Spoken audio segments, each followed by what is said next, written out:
তো বন্ধুরা, আমাদের দোকান, এই দোকানে যদি এরকম গ্যাস যদি না দেয় আমাদের অবস্থা কি হবে বলো তো।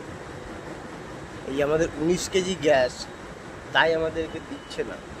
তাহলে আমরা কি করে খাবো বলো? আমরা তো এইরকম গ্যাস যদি না দেয় আমরা খাবো কি?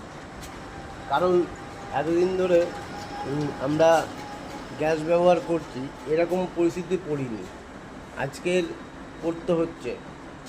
কারণ গ্যাস দিচ্ছে না বলে আমাদের খাবো কি বলো এর পরে? যদিও আমাদের এই গ্যাস যদি দিত তাহলে আমরা কিছু করে খেতে পারতাম, কারণ দিচ্ছে না। এই আজকে অবধি গ্যাস হবে, এর পরবর্তী আর গ্যাস নেই। তা দেখা যাক, খুঁজেও পাচ্ছি না, বা এখানে লিখাতে যাচ্ছি তাও হচ্ছে না। আমাদের 19 কেজি গ্যাস, ব্যবসার গ্যাস যদি দিত তবুও আমরা নিয়ে কাজ চালাতে পারতাম। কি করব এখন সেটাই ভাবছি। আজকে অবধি করি, তারপরে দেখা যাক, কালকে থেকে হয়তো দোকান বন্ধ হয়ে যেতে পারে।